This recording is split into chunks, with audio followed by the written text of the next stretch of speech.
Hello दोस्तों, अगर आपने इस सीरीज के पिछले पार्ट्स नहीं देखे हैं तो आई सजेस्ट कि आप उन्हें पहले देख लीजिए और ऐसे ही इंटरेस्टिंग कहानियों के लिए हमारे चैनल को सब्सक्राइब करें, बेल आइकन दबाएं ताकि कोई भी नोटिफिकेशन आप मिस ना कर सके। अगर वीडियोस अच्छी लगे तो लाइक भी कर दीजिएगा।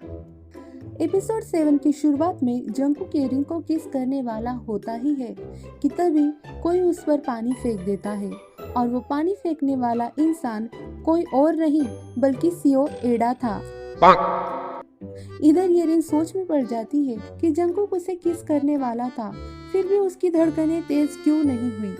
उसकी पोस्टर्स खरीदने में उसने 5 साल कितने पैसे उड़ाए, फिर भी आखिर उसे कुछ भी क्यों फील नहीं हुआ। फिर येरिन से बातें करते हुए ईदो को पता चलता है कि कल येरिन और जंगकुक का कपल इंटरव्यू है। इस बात को सुन ईदो येरिन से पूछता है कि क्या सच में तुम उसे डेट कर रही हो। वो कहता है कि तुम तो कह रही थी तुम मुझसे प्यार करती हो, तो क्या तुम झूठ बोल रही थी। तो येरिन उससे कहती है कि वो उस वक्त नशे में थी और उसे अकेलापन खा रहा था। उसके बाद ईदो हक्का बक्का होकर वहां से चला जाता है। नेक्स्ट डे जब इंटरव्यू के दौरान येरिन से जंगकुक को लेकर कुछ सवाल पूछे जाते हैं तो येरिन कुछ ऐसे जवाब देती है जैसे कि वो जंगकुक की गर्लफ्रेंड नहीं बल्कि उसकी फैन क्लब की हेड हो। इंटरव्यू के बाद जंगकुक येरिन से कहता है कि क्यों ना वो दोनों अब सच में डेट करने लग जाए। वो उसे कहता है कि वो जब भी उसके साथ रहता है तो कंफर्टेबल फील करता है। तो येरिन उससे कहती है कि मैं तुम्हें इसीलिए पसंद हूँ क्योंकि तुम्हें मेरे साथ अच्छा लगता है और मैं तुम्हारी बातें सुनती हूँ। पता है तुम मुझे कैसे लाइक करते हो, जैसे किंडरगार्टन के बच्चे अपनी टीचर को लाइक करते हैं, बिल्कुल वैसे। फिर बाद में जंगकुक उससे कहता है कि हाँ, मुझे जल्दी प्यार हो जाता है, मैं किंडरगार्टन बच्चे जैसा हूँ, लेकिन मैं अपनी फीलिंग्स के लिए इर्रिस्पॉन्सिबल नहीं हूँ। अगर तुम मुझे चुनती हो तो मैं हमेशा तुम्हारा साथ निभाऊंगा। फिर से एक बार सोचना। उतने में वहाँ जिंक्यूंग आ जाती है और उसके गाल पर लगी खरोच को देख येरिन जिंक्यूंग से उसकी वजह पूछती है। तो जिंक्यूंग उससे कहती है कि कल रात उसकी उसके पापा के साथ बहस हो गई थी। वो कहती है कि कल रात तेजुन ने येरिन के ऐड देख ली थी और वो शॉक हो गया था क्योंकि येरिन सेम जेही जैसी दिख रही थी, जिससे येरिन बहुत ज़्यादा परेशान हो जाती है और उसे जिंक्यूंग के लिए बहुत बुरा लगता है। उसके बाद जिना अनाउंस करती है कि वर्ल्ड फैशन वीक 4 महीने बाद होने वाला है, जिसमें सिर्फ 2 मॉडल्स ही जा सकेंगी। ये ग्लोबल इवेंट होने वाला है जिसमें जीतने वाली टॉप मॉडल्स बन पाएगी। अब सभी मॉडल्स को अगले हफ्ते होने वाले न्यू वे फैशन वीक में पार्टिसिपेट करना होगा। इस फैशन शो को 20 डिजाइनर्स मैनेज करने वाले हैं, इसीलिए आज से ही वो सभी को उन डिजाइनर्स के पास जाकर ऑडिशन देना होगा। फिर वो डिजाइनर्स उनको हायर करेंगे। उसके बाद हांजिना के पास आकर सॉन मियो माफी मांगती है क्योंकि उसने सीओ को यूज करने की कोशिश की थी, इसीलिए उसका कॉन्ट्रैक्ट टर्मिनेट कर दिया जाता है। एक मॉडल से सीओ ईदो को पता चलता है कि जंगकुक और उसकी गर्लफ्रेंड डिनर पर जाने वाली है। इस खबर को सुन ईदो ख्याली पुलाव पकाना स्टार्ट कर देता है। जब वो घर आता है तो उसे पार्सल मिलता है जो जंगकुक ने येरिन के लिए भेजा था। वो उस पार्सल को छिपाते हुए घर में दबे पाव जाने की कोशिश करता है। तभी उसे घर से कुछ आवाजें सुनाई देती है जिससे उसे लगता है कि जरूर घर में येरिन और जंगकुक अकेले होंगे। तो वो भागते हुए जंगकुक को चेक करने चला जाता है।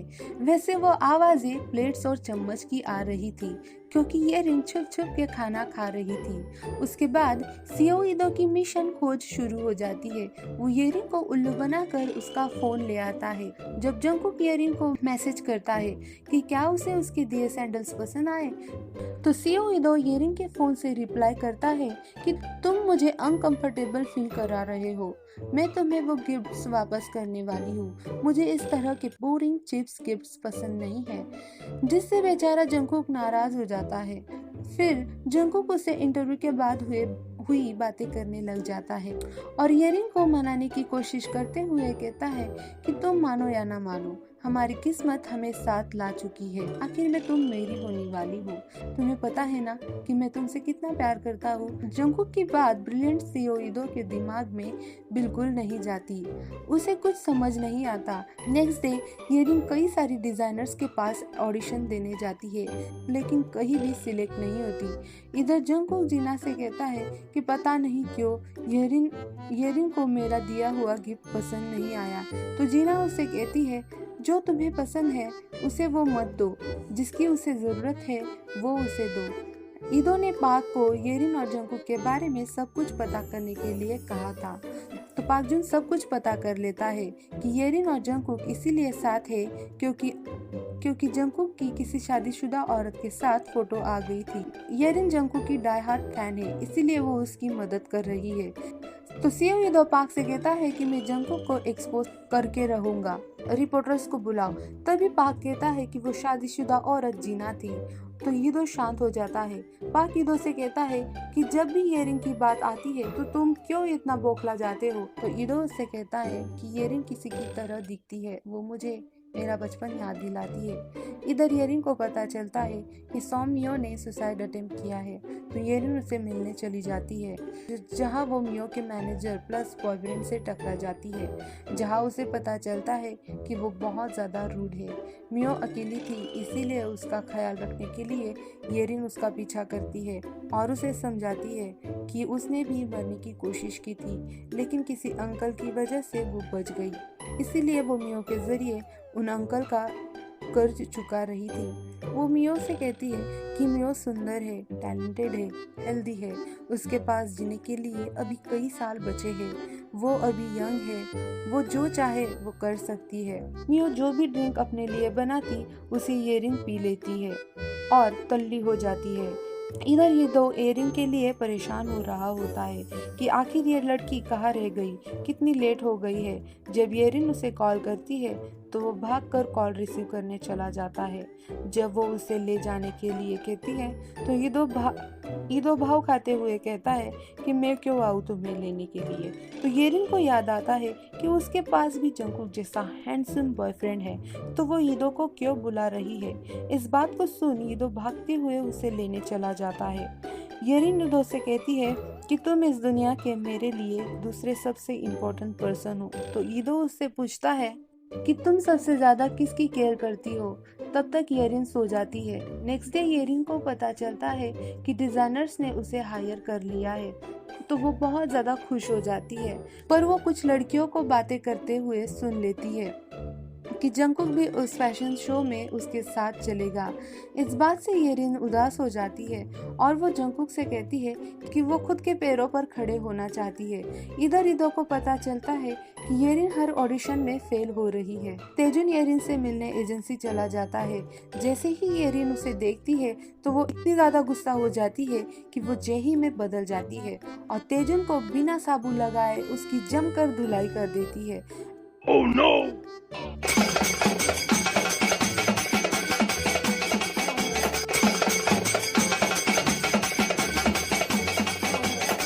वैसे यह सब येरिन की इमेजिनेशन थी।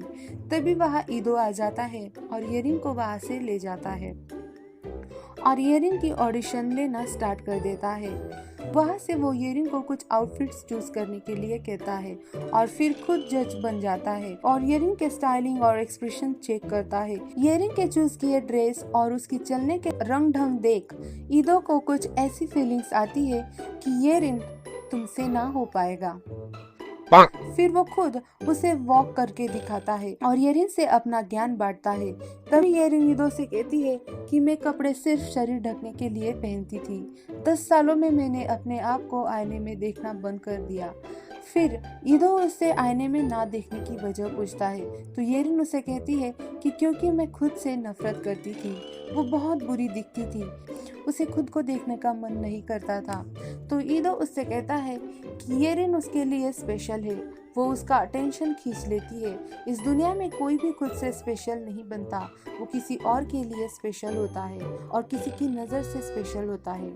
मुझे नहीं पता कि आज तक तुमने कैसी जिंदगी जी है, पर पर मैं इतना जानता हूँ कि अगर किसी इंसान को प्यार ना मिले तो वो टूट जाता है। तुम भी टूट चुकी हो, तुम मेरे लिए सेकंड स्पेशल इंसान हो। जब वो घर जाती है तो देखती है कि ईदो ने उसका पूरा रूम कपड़ों से भर रखा था। जब वो ईदो को ड्रेस पहन के दिखाने जाती है तो ईदो उससे कहता है कि अगर तुम खुद से प्यार नहीं करोगी तो कभी भी अच्छी मॉडल नहीं बन पाओगी। मॉडल को उसके कपड़े अच्छे लगने चाहिए। आज से जितना खूबसूरत दिख पाओ उतना खूबसूरत लगो तुम। रोज खुद को आईने में देखा करो और अपने आप को कॉम्प्लीमेंट दिया करो। कहो कि तुम दुनिया की सबसे खूबसूरत लड़की हो। वैसे मैं कितनी भी आईने में देख लूं, अगर गलती से भी मैंने अपने आधार कार्ड की फोटो देख ली तो मुझे चक्कर आने लग जाते हैं।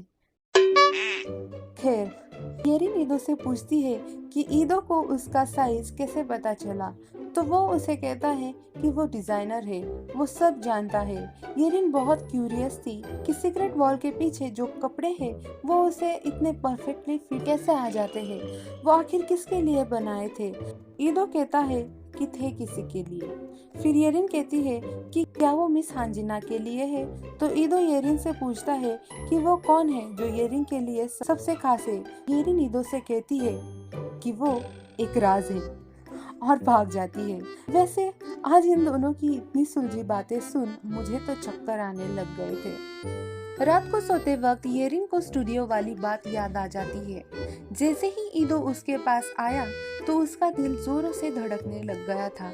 यानी येरिन को ईदो के लिए कुछ नहीं बल्कि बहुत कुछ होने लग गया है। नेक्स्ट डे येरिन बन ठन कर घर से बाहर निकलती है जैसे वो टॉप मॉडल हो और उसकी ऑडिशन भी अच्छी जाती है। वैसे आप लोगों को मैं बताना चाहूँगी कि हमारी ज़िंदगी में ऐसे लोगों की बहुत ज़्यादा ज़रूरत होती है जो हमारे अंदर छिपी हुई चीज़ों को महसूस कर सके, उन चीज़ों को निकाल सके ताकि हम अपने आप को पहचान सके और खुद को दुनिया के सामने रख सके। और जिनके पास ऐसे लोग होते हैं वो दुनिया के सबसे ज़्यादा लकी लोग होते हैं। इधर जिंक्यून जेही को मैसेज करती है कि क्या वो दोनों कहीं डिनर पर जाए, तो जेही भी उसे हाँ कर देती है। जैसे ही येरिन अपने लिए कपड़े खरीदने जाती है, तेजुन को वो दिख जाती है तो वो उसका पीछा करते हुए उसके पीछे चला जाता है। और इधर ईदो को भी येरिन कहीं भागते हुए दिखती है तो वो भी उसके पीछे चला जाता है। तभी तेजुन जेही को देख लेता है और उसे रोक लेता है। तेजुन को देख जेही को याद आता है कि तेजुन ने जिंक्यून को मारा था, तो वो भी उसे पीटने लग जाती है, पर तेजुन उसे इतनी जोर से धकेल देता है कि जेही सीधे ईदो पर जाकर गिर जाती है। जेही ईदो को देख डर जाती है और ईदो बस जेही को देखते ही रह जाता है। और इसी के साथ ये एपिसोड यही खत्म हो जाता है। दोस्तों, अगर आपको ये वीडियोस अच्छी लग रही हो तो प्लीज कमेंट करके जरूर बताना।